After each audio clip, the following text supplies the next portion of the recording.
A Vatican court recently played a tape of Pope Francis, and this was a secretly recorded tape. What does it reveal to us about Pope Francis? Stick around to find out.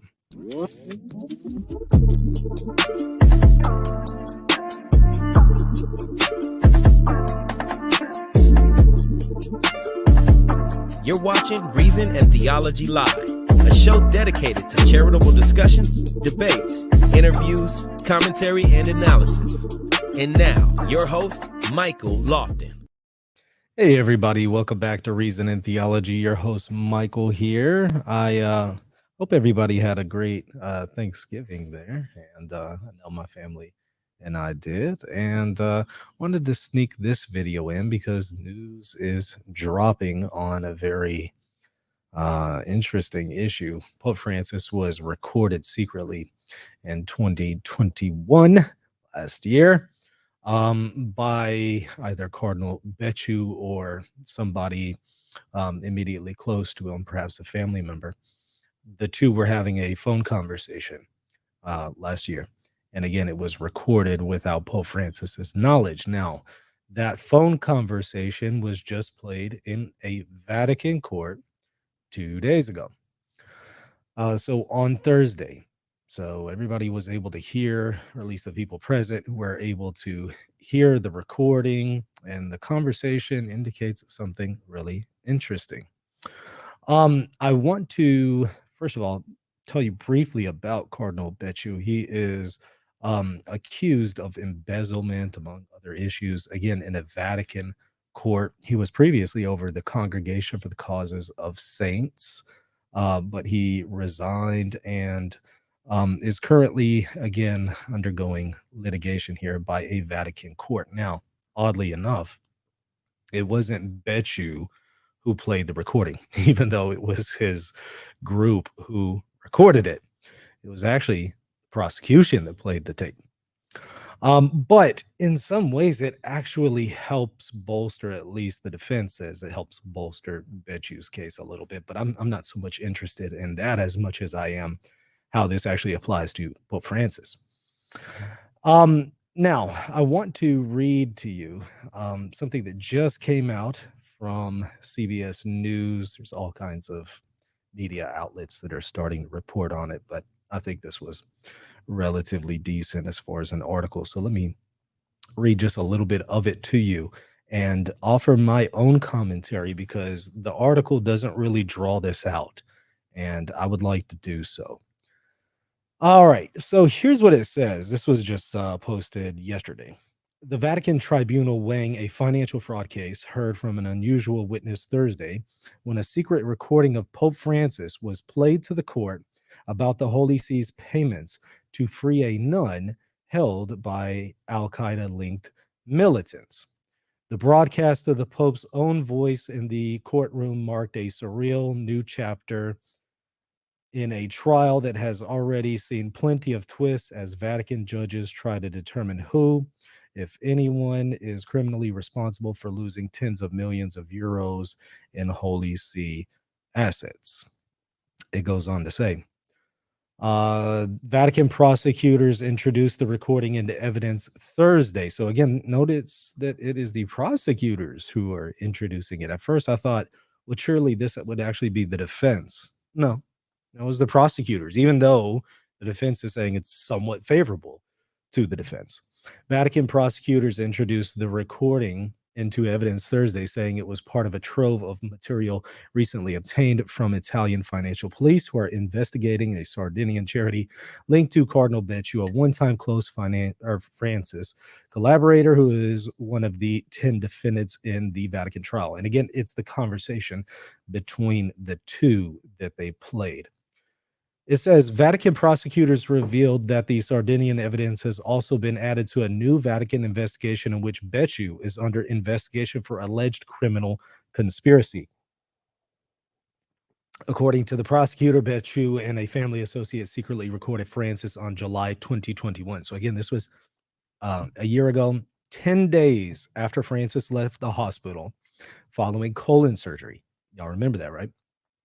And 3 days before the Vatican trial opened, when Becciu spoke to him by phone from his Vatican apartment. It's really interesting, however, that he was recording him secretly. What does that say about Becciu? I think there might be some implications there. Moving on. While most of the defendants are facing charges related to the Vatican's 350 million euro investment in a London property, Becciu is on trial for alleged abuse of office and embezzlement in relation to his dealings with the Sardinian charity and with a self-styled security analyst who is also on trial. In the recording, Becciu asked Francis to essentially confirm that the Pope had authorized the payments to a British firm that Marogna had identified to negotiate the freedom of a Colombian nun who was kidnapped in 2017 in Mali. So effectively, the conversation was about him confirming that they are going to pay a group of people who are holding this nun hostage. They're going to pay them for her secured release. Here's what Becciu asks him in the recording. Quote, did you or not give me the authorization to start the operations to free the nun? End quote. Becciu asks in the call, according to the transcript published by Italian media. Notice this part, though. Quote, for the reason we had fixed 500,000, we said no more because it seemed immoral to give more money. Notice to this part, because at the end of the article, I want to offer some commentary on this because I think that that's really the kicker. Notice what he's saying here. We said no more than 500,000 because it would be immoral to give more money. That would go into the pocket of the terrorists. I think I had informed you about all this. Do you remember? So that was in quote. That's the question that he's asking to Pope Francis. Hey, do you remember we had this conversation? The ransom would be no more than 500,000. It seems immoral to give them any more money than that. According to the transcript, the Pope said he vaguely remembered, but asked Becciu to put his request in writing. The call was recorded in Becciu's apartment by one of his relatives on a speakerphone, the court heard. And it's not clear on, well, was this with the knowledge of Becciu? It it there doesn't seem to be, from what I've seen, any kind of specifics on that. Maybe it's out there. I just haven't seen it. But I would like to know if this is happening in his apartment and it's one of his relatives. I think it's fair to say it probably happened with Becciu's knowledge. And if that's the case, what does that then say of Becciu, who is secretly recording these conversations? Sister Gloria Narvaez was kidnapped in Mali in 2017 by Al Qaeda in the Islamic Maghreb, and which has been bankrolled in insurgency by kidnapping Westerners during her captivity. The group periodically shows Narvaez, I guess that's how you pronounce her name, on video asking for the Vatican's help. And there's a picture of her. Becciu had told the court on May 5th that he had raised her plight with Francis and that the pontiff had agreed to spend up to €1 million to hire the British firm Inkerman Group to find the nun and secure her freedom. She was eventually released last year and met with the Pope. Wrapping it up here. While the recording casts a questionable light on Becciu for having secretly recorded the Pope, yeah, I'll say, it substantiated claims by Becciu and other defendants that Francis was indeed familiar with and in some cases approved some of the expenditures that are at issue in the trial. So some of the issues that are being discussed at trial, the defense is wanting to say, this actually helps our case because it shows that Pope Francis was aware of some of these things and in some cases approved of them. Now, it doesn't mention any specifics, but it at least does say that some things he was aware of. But I'm going to point something out that we saw, a quote that is based on that quote from the transcript here in a moment that touches on this. There's no provision in the Vatican law for the Pope to be interrogated during a criminal trial, but defense lawyers have said they want to ask him what he knows about the various financial decisions. Instead, the audio recording bolstered their argument that the Pope's testimony is critical to the trial. Prosecutors have accused Italian brokers and Vatican officials of a host of financial crimes, including fraud, embezzlement, corruption, abuse of office. In the London case, they accused the defendants of defrauding the Holy See and then extorting 15 million euros from the Vatican to acquire control of the property. 10 defendants, of course, deny all wrongdoing. After word emerged, the new criminal conspiracy investigation, Becciu's lawyers late Thursday said they know of no such investigation against the Cardinal, but that regardless, he strongly asserts his innocence and was ready to clarify his position. For the first time, the Vatican court heard this week that the Holy See lost more than 100 million euros on the transaction of the property alone after it sold the property this year for some 186 million pounds after having spent 275 million pounds to buy it. The Vatican official most closely associated with the deal, Monsignor Parascala, I guess is how you pronounce it, took the stand for the first time Thursday in some of the most eagerly anticipated testimony and immediately blamed his deputy for the fiasco. Parascala had originally been a key suspect in the investigation, but in August 2020, changed his story and is now considered an injured party in the case. Okay, you're going to hear in the days to come, I'm sure, all kinds of stuff about how this relates to Becciu. But what I want to do is point out something from the quote coming from the transcript that I found to be interesting. Because again, the defense is wanting to say this shows Francis was indeed familiar with, and in some cases approved of, some of the expenditures that are being brought up in a trial related to embezzlement. So obviously, some people are going to say, well, does that mean the Pope was in on it? Does that mean that the Pope knew that there was all this corruption going on and he was behind it? Again, this is coming from a phone conversation that he did not know was being recorded. Becciu asks him or says, no more than 500,000 to free the nun, because it seems immoral to give them more money.